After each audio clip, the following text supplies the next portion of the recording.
Vous êtes Marie de Guise, votre future belle-mère. C'est un contrat de mariage.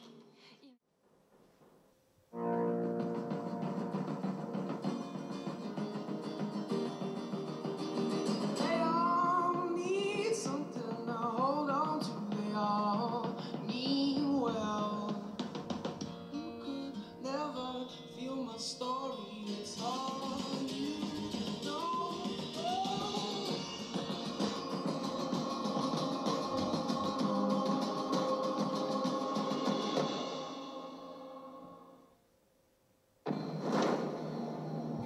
Mère. Vous êtes Marie de Guise, votre future belle-mère. C'est un contrat de mariage.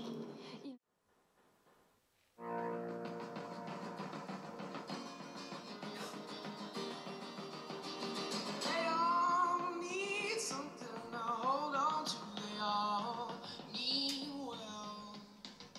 You could never feel my story. It's all you know.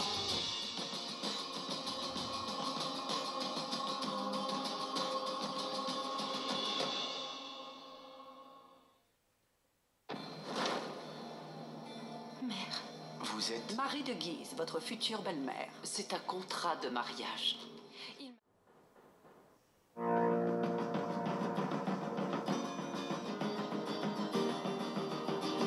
They all need something to hold on to. They all mean well. You could never feel my story. It's all you know.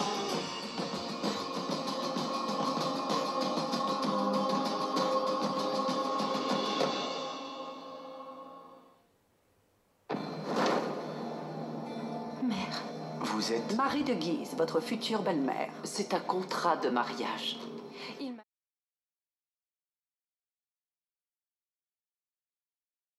Moins 10 dB enclenché. Totolitoto s'en alla gaiement sur son traîneau. Totolitoto s'en alla gaiement sur son traîneau. Nous allons voir maintenant le bruit de fond sans le plus 10 dB enclenché.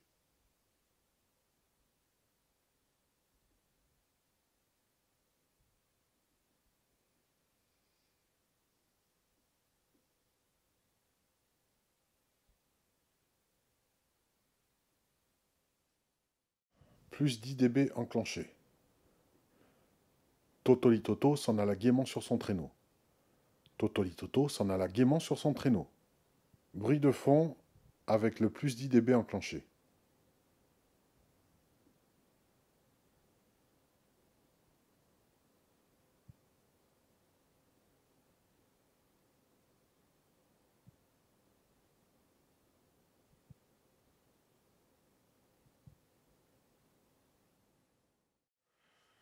Test avec les nouvelles capsules installées, sans le plus 10 dB enclenché, même distance, même lieu. Totolitoto s'en alla sur son traîneau. Totolitoto s'en alla sur son traîneau. Test du bruit de fond avec les nouvelles capsules, sans le plus 10 dB enclenché.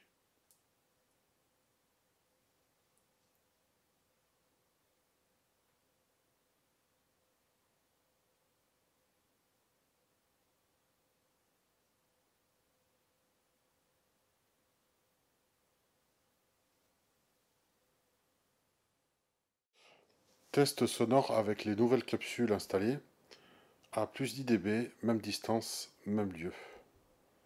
Totolitoto s'en alla sur son traîneau. Totolitoto s'en alla sur son traîneau.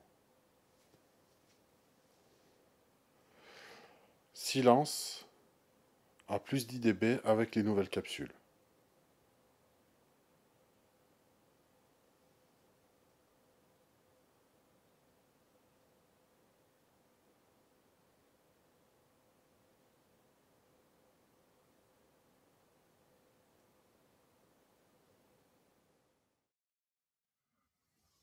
Bon, eh bien, que peut-on dire de cette modification? Les conclusions à en tirer, c'est que ça ne vient pas des capsules. Le souffle ne vient pas des capsules. Puisque les nouvelles capsules qui ont un bruit de fond extrêmement bas ont aussi à peu près à 1 dB et demi près le même souffle. Ce qui veut dire que c'est l'électronique. Bon, comme on a vu au moment du démontage, comme vous allez le voir au démontage, puisque c'est après ma conclusion, vous allez vous rendre compte que c'est que des CMS, donc des composants montés en surface. Sans schéma, impossible de faire des modifications intelligentes. Donc je me suis limité à remplacer des capsules par des meilleures capsules, enfin des soi-disant meilleures capsules. À la première écoute, j'ai été déçu. Déçu parce que il y avait un manque de punch dans les graves qui est drastique. Là, vous l'entendez plus. Pourtant, je m'enregistre sur ce micro parce que là, ici, il n'y a aucun traitement de dynamique, simplement quelques simulateurs de lampes, de bandes et un peu d'équalisation. Mais il n'y a pas de traitement dynamique. Donc, vous entendez vraiment le rendu du micro qui est juste sublimé par quelques plugins fins. Ce qui veut bien dire que, avec un denoiser, évidemment, j'ai enlevé le souffle aussi, avant d'attaquer toute la chaîne de plugins. C'est important de virer le souffle avant d'équaliser, parce que quand on équalise avec des souffles, on équalise aussi le souffle. Quand on ajoute du tube, on ajoute un grain aussi au souffle. Donc j'ai tout nettoyé avant de traiter la wave. Mais ce n'est que de l'embellissement harmonique fréquentiel, pas de dynamique. J'insiste là-dessus. Donc finalement, dans la courbe de réponse des capsules fournies que j'ai pris, celle que j'ai choisie, il y avait une chute dans les graves. Donc je le savais avant même de monter, et l'équalisation rattrape très bien. La matière est très malléable, très consistante et se travaille très bien. Je n'aurais pas pu faire la même chose avec les anciennes capsules. Les nouvelles capsules vont plus haut dans les aigus, dans les fréquences. Les anciennes s'arrêtent, ont un bruit sourd, ils s'arrêtent à peu près vers les 10 ou 12 kHz. Ce qui explique aussi ce côté très punchy dans le grave. Le fait qu'il manque de l'aigu, que ça ne monte pas très très haut, donne encore un peu plus de consistance dans les graves artificiellement, par effet de psychoacoustique. Voilà. Si on baisse les aigus, on entend non seulement plus sourd, mais ça révèle aussi des graves. Les nouvelles capsules, non seulement ont une déficience dans les graves, mais vont beaucoup plus haut dans les aigus. D'où cette impression d'avoir un son tout tini, tout maigre, tout dégraissé. Mais en même temps, la matière est très très bonne. C'est un peu comme lorsque vous avez une superbe caméra, vous vous rendez compte que les caméras pro ont une colorimétrie très très fade. C'est pas saturé comme les caméscopes grand public, pour pouvoir justement travailler après les fichiers derrière et retravailler sa colorimétrie, retravailler la saturation par couleur. C'est pas une erreur, c'est pas de l'esbrouf, justement il n'y a pas d'esbrouf dès qu'on attaque le matériel semi-pro et pro. Là, je crois que pour ces nouvelles capsules, c'est un peu le même état d'esprit. Elle ne triche pas, elle donne le son qu'elle donne. Alors moi, ce que je voulais, c'était plus de directivité. Je crois que c'est réussi. Pas à toutes les fréquences, évidemment, puisque le tube d'interférence a été taillé par rapport aux caractéristiques des capsules d'origine et pas par rapport aux nouvelles. Donc c'est sûr que c'est pas optimisé pour, mais néanmoins, ça fonctionne. Il est très directif. Voilà, donc ça pour l'électronique, je l'ai dit, oui, que c'était que le souffle, on pouvait en déduire que ça venait vraiment de lui. Mais en même temps, ça veut dire que les capsules d'origine qui sont fournies avec le micro, à l'intérieur du micro, sont pas dégueu du tout en termes de performance de bruit de fond. Par contre, au niveau fréquentiel, elles ne sont pas vraiment très larges en fréquence. Hein. C'est un peu le problème des capsules Electred. Souvent, dès qu'on a un noise floor qui est bas, eh bien la bande passante est réduite. La réponse en fréquence est assez étroite. On descend pas très bas dans les graves, et c'est au sacrifice d'une montée dans les fréquences hautes qui est moindre. Voilà en fait le principe de toutes les recherches que je fais depuis quelques années sur le choix des capsules Electred condensateur. Donc ce que je voulais, c'était un micro discret mais de bonne qualité. Même lorsqu'on paye un matériel cher, en général, on traite derrière. Là, j'avoue que ça demande un traitement de cheval, mais finalement, ça se fait bien, puisque la preuve, vous entendez ma voix. Je pense que c'est agréable à entendre sur le plan sonore. Mais je pense que j'ai gagné au change et je vais laisser la modification telle quelle. Moi, ça me convient puisque le son, bien qu'il paraît plus maigre, est beaucoup plus consistant. Ça, ce sont les plugins qui me le disent. Lorsque j'équalise, que je mets un coup de 100 Hz ou 200 Hz ou quoi que ce soit, il n'y a pas c'est pas violent. Au contraire, je peux monter très haut. Je peux mettre beaucoup de dB, beaucoup de gains dans une fréquence sans que ça torde le son dans tous les sens. Ce qui prouve que la capsule fournit une matière première qui est de qualité. Je vous l'ai dit, avec la capsule d'origine, j'ai tenté les fréquences aiguës que la capsule est incapable de prendre, celle d'origine. On peut pas les resynthétiser, les inventer. Parce que le micro ne capte pas, les plugins ne peuvent pas les inventer. Ça ne sert à rien donc de mettre un équaliseur dans les 20 kHz si la capsule, à la base, ne les a pas captés.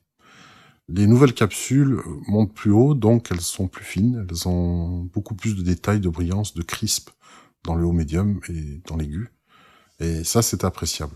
Voilà, je voulais un son plus vrai, donc on va réécouter les mêmes prises de son uniquement faites avec les nouvelles capsules, le micro donc modifié tel quel, que je garde comme ça, et on va réécouter avec le même traitement que j'applique à ma voix actuellement là. Je vais passer ce même traitement, donc dénoiser ce que j'ai pris sur l'ordinateur, en sachant que les graves sont pas énormes sur l'ordinateur, bien que ce soit un 27 pouces MSI. Il y a du coffre, ça envoie quand même un joli son, mais ça c'est pas encore de l'hi-fi. Et que voilà, donc ça va être les mêmes fichiers. Je vous mettrai donc sans traitement et avec traitement, avec ce même traitement de ma voix que vous entendez, appliqué aux essais que j'ai fait avec les nouvelles capsules prises sur l'ordinateur, pour que vous voyez de quoi je suis parti, comment j'ai traité, et puis à quoi je suis arrivé. Voilà le résultat.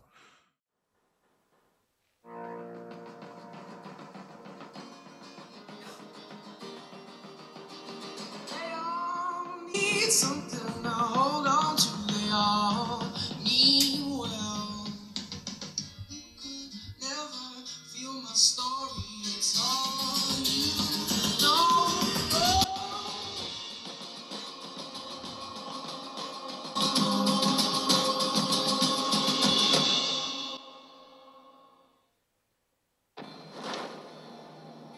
Mère. Vous êtes... Marie de Guise, votre future belle-mère. C'est un contrat de mariage. Il...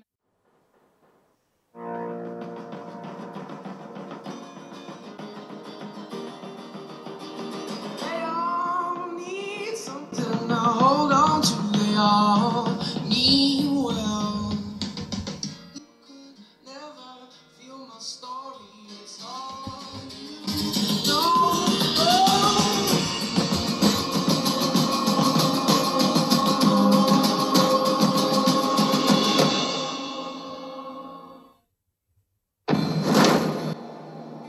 Mère. Vous êtes... Marie de Guise, votre future belle-mère. C'est un contrat de mariage. Il m'a...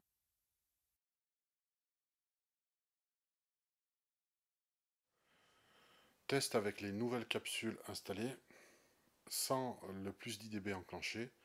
Même distance, même lieu. Totolitoto s'en alla sur son traîneau. Totolitoto s'en alla sur son traîneau.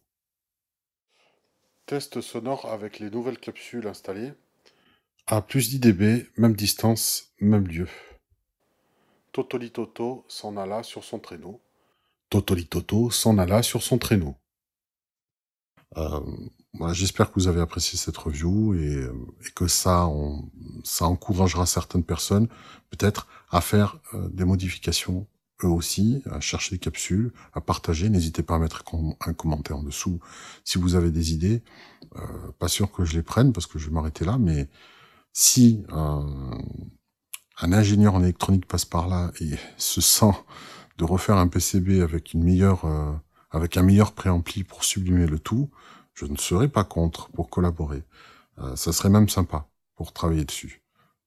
Merci à tous et au revoir à tous les handicapés des reviews. Voilà le micro Takstar dans son plus simple appareil. On va démonter pour voir son électronique. Je suis curieux de savoir ce qu'il y a dedans. Et vu le prix qu'il coûte, Moins de 30 €. Je suis surpris de voir que personne ne les démontait avant. L'idée est de voir ce qui génère le plus de souffle dans ce micro, parce qu'il est quand même réputé pour ça, même s'il n'est pas cher. Je le rappelle, encore une fois, moins de 30 €. C'est pas une raison pour avoir une qualité sonore dans la descente. On commence par ça. On va ouvrir. Hein. L'idée est vraiment de voir qui des capsules micro ou du préampli génère le plus de bruit. Donc étant donné que, comme vous allez le découvrir, c'est une électronique à base de CMS, donc composants montés en surface.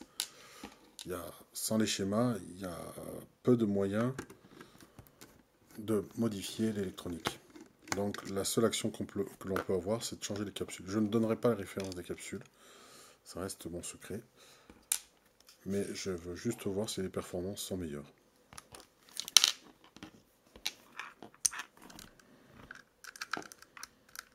Voilà, ici, on a débarrassé le sabot du micro, qui est en fait le shock mount, qui permet d'avoir une suspension ici, on le voit.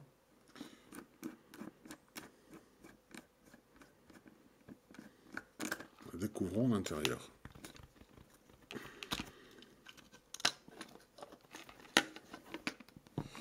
Voilà l'électronique.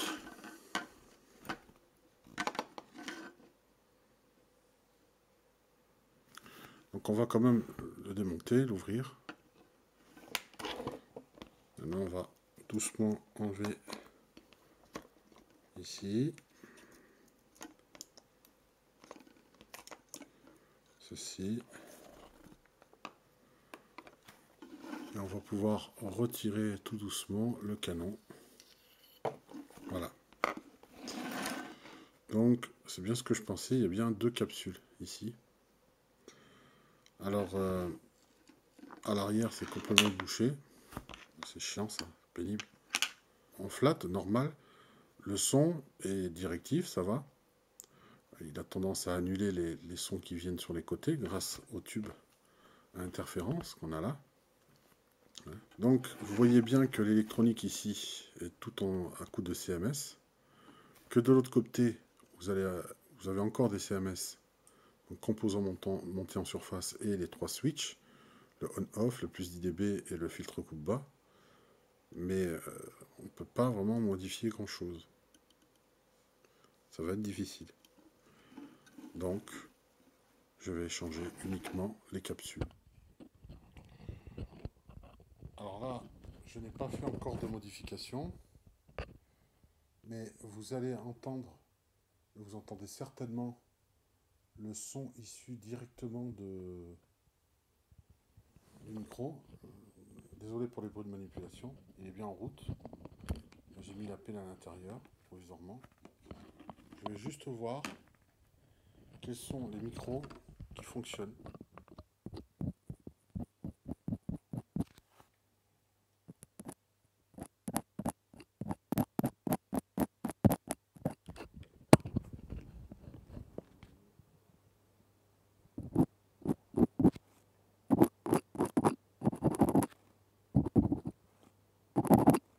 Voilà, normalement vous l'entendez là avec les nouvelles capsules. On voit ici, je les ai remplacées. Les deux fonctionnent.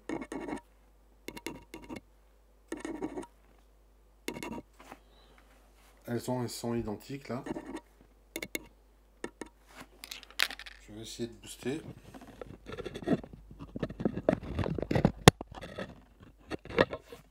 Ah ben, je crois qu'en fait le 1, 2, 3, 4, oui. Le plus 10 dB était enclenché. Donc c'est censé être des capsules plus silencieuses et plus directionnelles.